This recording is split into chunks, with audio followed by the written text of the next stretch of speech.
شادو میں ہر روز تجھے دیکھتا ہوں، تو شام سے پہلے گھر کو لوٹ جاتی ہے، مگر آج مغرب کے بعد دیکھا تو رک گیا، سب خیریت تو ہے؟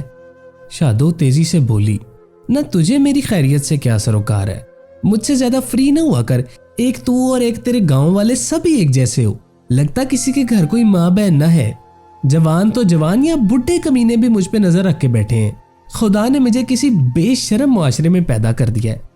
گاما حیرانی سے بولا، شادو مانا میں نے تمہارے ساتھ بہت غلط سلوک کیا تھا، لیکن میں اپنے رویے پہ نادم ہوں، مجھے معاف کر دے، یہ تو بتا دے کہ آج اس قدر غصے میں کیوں ہے، آخر ہوا کیا ہے؟ شادو نے بنا سوچے سمجھے گامے کو ساری تفصیل بتانا شروع کر دی۔ شادو تفصیل بتانے کے بعد بولی، میں نے اس خبیث بڈھے حاجی کو کہہ دیا ہے کہ باز آ جا، ورنہ میں نے یہ سب گامے کو بتا دینا ہے، پھر تیری خیر نہ ہوگی، گاما تیرا بندوبست کر لے گا۔ شادو کا آخری جملہ سن کر گامے کو اپنی سماعتوں پہ یقین نہ آ رہا تھا، اسے یوں لگ رہا تھا کہ جیسے شادو کو اس پہ اور اس کی خالص محبت پہ بھروسہ ہونے لگا ہے۔ یہی وجہ تھی کہ اس نے حاجی صاحب کو یہ دھمکی دی، لیکن حاجی صاحب کے شادو کے ساتھ چھیڑ خانی پہ گامے کا خون کھول اٹھا تھا، وہ یہ سمجھتا تھا کہ شادو صرف اور صرف اس کی ہے۔ اس نے مٹھیاں بھیجتے ہوئے کہا، شادو تو فکر نہ کر، میں حاجی کو وہ مزہ چکھاؤں گا کہ وہ تمہیں کیا، اس کے بعد گاؤں کی کسی بھی عورت کی طرف میلی آنکھ سے دیکھے گا بھی نہیں، میں ابھی اس کی طرف جاتا ہوں، اس بغیرت کی آج خیر نہیں ہوگی۔ شادو نے جب گامے کو یوں غصے کی آگ میں بھڑکتے دیکھا تو اس کے دل میں اپنی بدنامی کا خوف پیدا ہونے لگا، اسے یوں لگا کہ گامے کی اس لڑائی جھگڑے سے وہ اس گاؤں میں نہ صرف بدنام ہو جائے گی بلکہ اس کی روزی روٹی بھی خراب ہوگی، اور اس کی ساری برادری کو پھر سے کسی اور گاؤں بستی کی طرف ہجرت کرنا پڑے گا، جس میں سراسر گھاٹے کا سودا ہی تھا۔ گاما کک مار کر بائک سٹارٹ کرنے لگا تو شادو نے سر پہ رکھا ٹوکرا وہیں بیچ رستے میں رکھا اور پھرتی سے اس کی بائک کی چابی نکال لی۔ گاما شادو کی اس حرکت پہ حیران سا ہو کر شادو کا منہ دیکھنے لگا۔ شادو نرمی سے بولی، گامے میری بات دھیان سے سن لے، تو حاجی کے ساتھ بالکل بھی کوئی لڑائی جھگڑا نہ کرے گا، میں خود اسے بہت کچھ سنائی ہوں، اور دیکھ لینا وہ اس کے بعد میری راہ میں نہیں آئے گا، اور نہ ہی میں کبھی اس کی دکان پہ جاؤں گی۔ گاما بولا، لیکن شادو، حاجی جیسے لوگوں کو ڈھیل دو تو یہ اور بھی بگڑ جاتے ہیں، ایک بار اسے سزا ملنی چاہیے تاکہ وہ آئندہ ایسی گھٹیا حرکت سے باز رہے۔ شادو بولی، گامے میں ایک کنجری ہوں، اور کنجریوں کو تو آئے روز ہی بچے جوان بوڑھے سبھی چھیڑتے رہتے ہیں، یہ کوئی انہونی نہ ہے، تو میری وجہ سے اپنے گاؤں کے لوگوں سے مت لڑ، تو نے یہاں زندگی گزارنی ہے تو بس اپنے کام پہ دھیان دے۔ گاما شادو کے پل پل بدلتے رویے پہ حیران پریشان ہو رہا تھا، اسے یہ لگا جیسے وہ ایک حسین سپنا دیکھ رہا ہو جس میں شادو محبت اور اپنائیت کے جذبات سے سرشار اسے زمانے کی اونچ نیچ سمجھا رہی ہو اور اسے غلط کاموں سے باز رکھ رہی ہو۔ وہ ایک ٹک محبت پاش نظروں سے شادو کو دیکھے جا رہا تھا۔ ملگجے اندھیرے میں شادو کو اس کے چہرے کے تاثرات واضح تو نظر نہ آ رہے تھے، لیکن وہ پل میں سمجھ گئی کہ گاما شاید اس کی باتوں کو کسی اور ہی طرز میں لے رہا ہے۔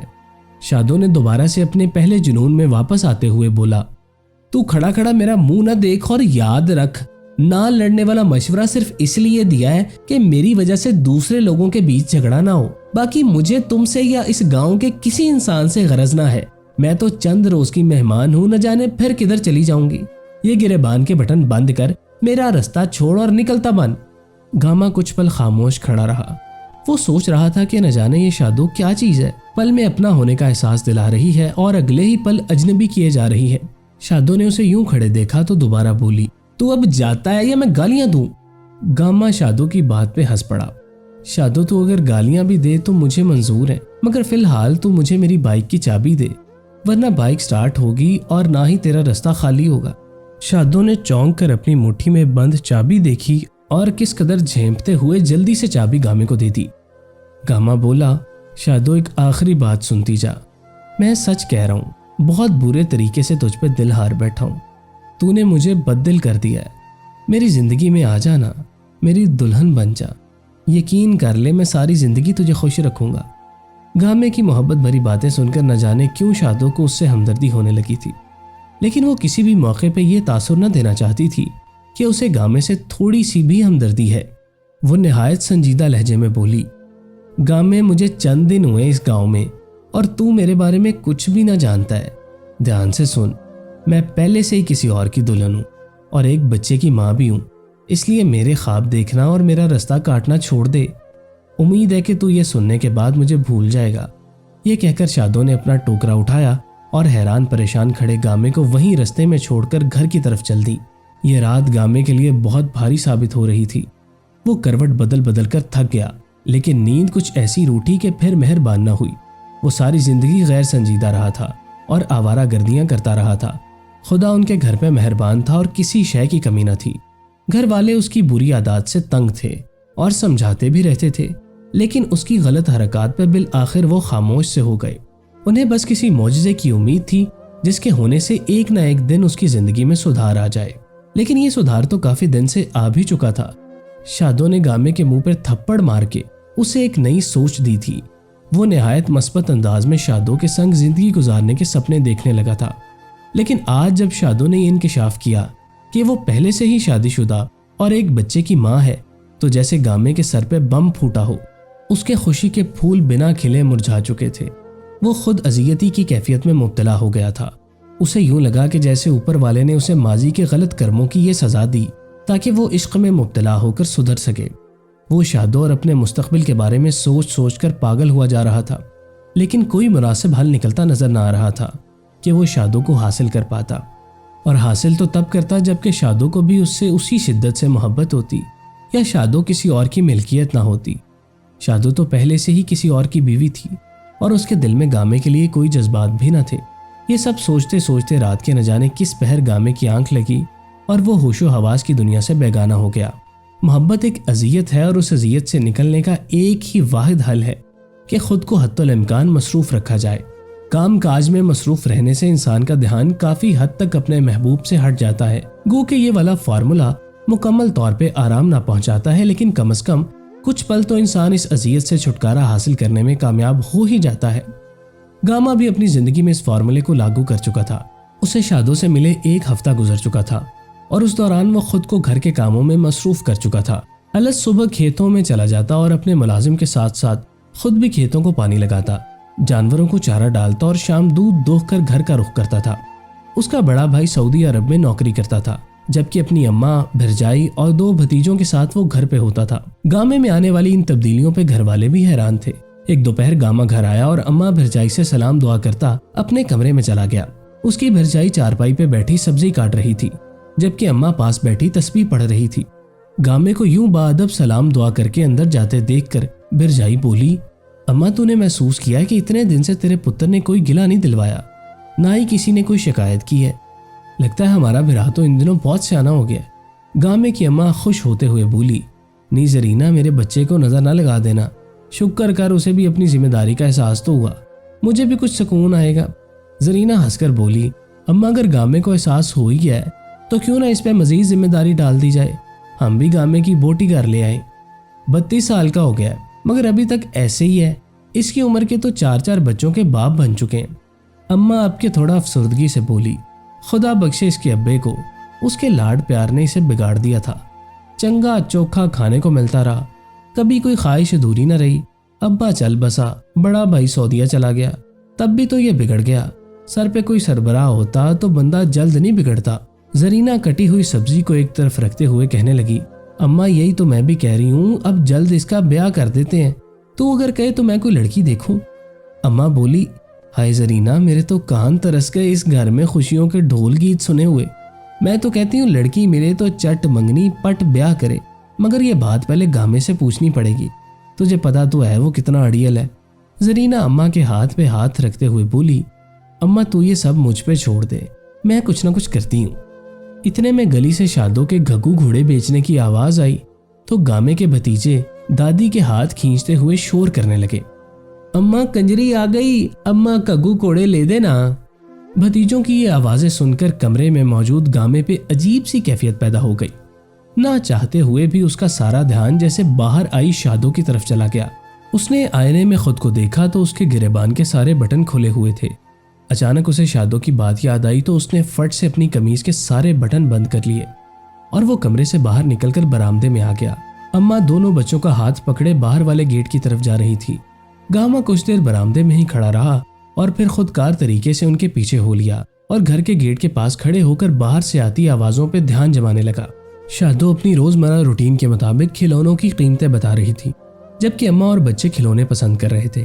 گاما اپنے تمام وجود کو کان بنائے کچھ ایسے جملے سننے کی کوشش کر رہا تھا کہ جس میں شادو اپنے موجودہ حالات کے بارے میں بتائے، جس سے یہ معلوم ہو سکے کہ شادو کی زندگی کیسے چل رہی تھی، لیکن ایسا کوئی جملہ سننے کو نہ ملا۔ اتنے میں اماں اور گامے کے دونوں بھتیجے کھلونے لے کر گھر میں داخل ہوئے تو گاما اپنا کان کھجانے صحن کی ایک دیوار میں لگے چھوٹے سے دروازے سے گزرتا گھر سے ملحقہ جانوروں والی حویلی میں چلا گیا۔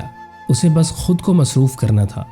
اس نے سوچا کہ اپنے نوکر سے مل کر کوئی گپ شپ کرتا ہوں تاکہ اس ذہنی کرب سے چھٹکارا مل سکے جس میں وہ مبتلا ہو چکا تھا۔ حویلی میں موجود مال مویشی جگالی کرنے میں مصروف تھے، جبکہ اس کا نوکر سستانے کو پتلی سی چادر تانے سو رہا تھا۔ گامے نے اسے جگانا مناسب نہ سمجھا اور پاس پڑی ایک اور چارپائی پہ جا بیٹھا اور پاس پڑے تنکوں میں سے ایک تنکا اٹھا کر اسے مروڑنے لگا۔ شادو کی آواز سن کر اور اسے اپنے گھر کی دہلیز کے اتنا قریب پا کر گامے پہ ایک اضطرابی سی کیفیت طاری ہو گئی تھی۔ اسے خود پہ افسوس ہو رہا تھا کہ وہ شادو سے اجتناب کیوں برت رہا ہے۔ آج شادو کی صورت میں خوشیوں نے اس کے گھر پہ دستک دی، لیکن وہ دروازہ کھول کر باہر نہ جا سکا۔ کتنے ہی دن سے وہ ان رستوں پہ آنا جانا چھوڑ چکا تھا جہاں سے شادو گزرتی تھی۔ یہ کیسی محبت تھی کہ شادو گھر پہ بھی آئی تو اس کی ایک جھلک بھی نہ دیکھ سکا۔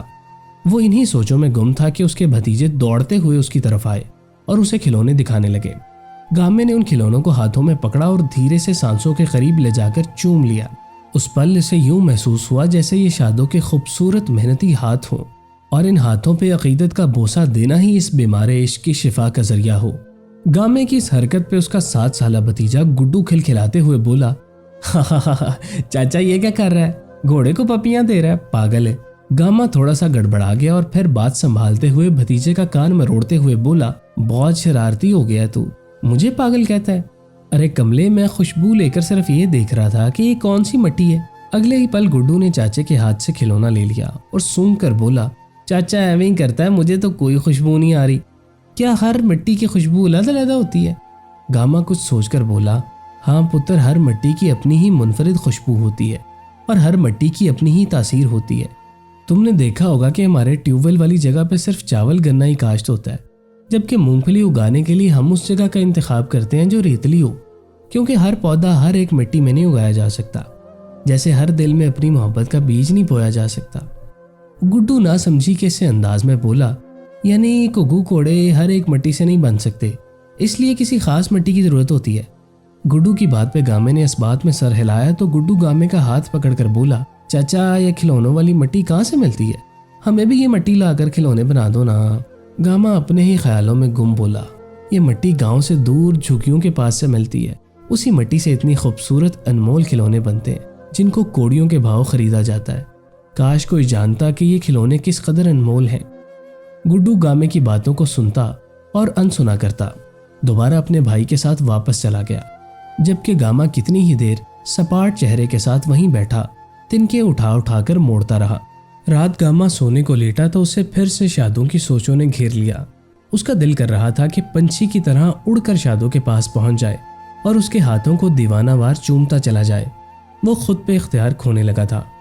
ہائے شادو، تو اپنے نازک ہاتھوں سے کتنی محنت کرتی ہے، کتنے خوبصورت کھلونے بناتی ہے، اور اس محنت سے تجھے حاصل بھی کیا ہوتا ہے؟ اس قدر گرمی میں سارا دن گلیوں میں گھوم کر 2-2 ٹکے کے لوگوں کی باتیں سن کر تجھے کچھ دانے کچھ نقدی ملتی ہے۔ اے کاش میں تیرے کام آ سکتا۔ ہائے تیرے بنائے کھلونوں سے بھی تیرے ہاتھوں کی مہک آتی ہے۔ یہ سب سوچتے سوچتے اچانک گاما حقیقت کی دنیا میں واپس آیا اور صحن سے اٹھ کر برآمدے کی طرف چل پڑا جہاں اس کی اماں بھرجائی اور بھتیجے سوئے پڑے تھے۔ اس نے ادھر ادھر دیکھا تو دن کو خریدے گئے کھلونے پاس ہی ایک چارپائی کے نیچے بکھرے پڑے تھے۔ گامے نے کھلونوں کو اٹھا کر یوں سینے سے لگایا جیسے کہ کھلونے نہیں وہ کوئی بہت مقدس کتاب ہو یا پھر اس کا محبوب ہو۔ ادھر گاما شادو کے خیالوں میں گم تھا، جبکہ شادو کسی اور ہی مصیبت میں گرفتار تھی۔